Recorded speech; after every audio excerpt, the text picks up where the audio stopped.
Your guide to cervical screening, the smear test.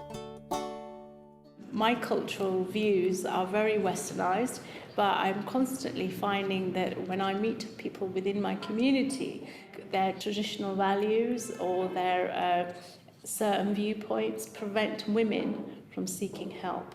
Educating and getting people more aware of what they're going to do. I think more time should be spent. It's not a procedure that should be rushed over.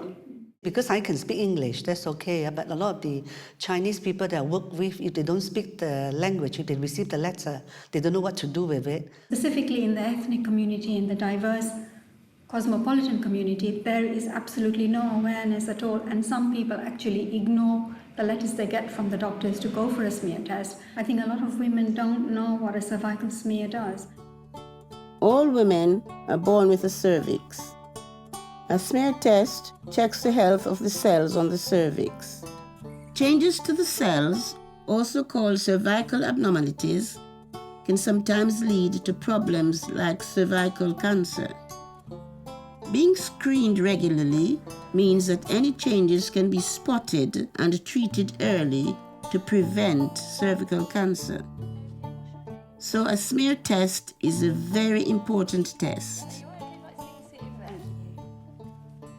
It's really important to have smear tests from the ages of 25 to 49 every 3 years, and after that it's every 5 years until the age of 64. It's a free service to all women, so go and do it.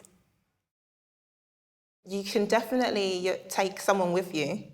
That could be a friend of yours, a relative, maybe even your husband, your partner. My experience is it's always been a female nurse that has done my smear test. However, if you have a concern that it may not be, you're free to ask. The nurse has been trained and has lots of experience doing smear tests.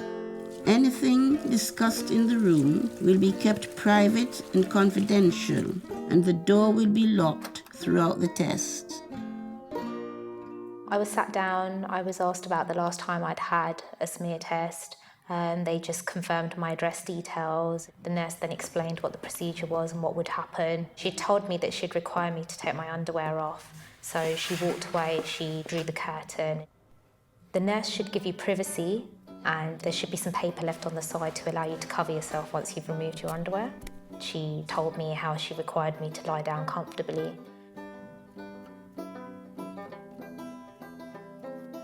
As she was following through with the process, she was telling me what she was going to do as she was doing it. It's not painful, it's uncomfortable, but it was fine, mostly because my nurse made me very relaxed by talking to me and just making me feel comfortable and at ease with the whole thing. So deep breathing exercise and think of nice things. Yeah, just try to relax the mind and the body itself as well.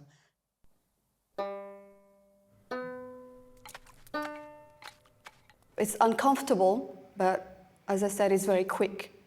And after that, you all forget about it. The minute you come out of there, it's fine. It's something you can live with it. The cells are sent to the lab to be tested. The specialists in the lab are looking for any changes to the cells. These changes are called abnormalities. Cell changes are caused by a common virus called human papilloma virus. There are hundreds of different types of HPV, and only a few are serious. These serious types may cause changes to the cells of the cervix, and over time, this can lead to cervical cancer. Anyone who's ever had sex or skin-to-skin contact of the genital area, even if it is just with one partner, will probably get HPV at some point in their life. There are no symptoms, and it usually goes away on its own. A few weeks after your test, you will receive a letter in the post.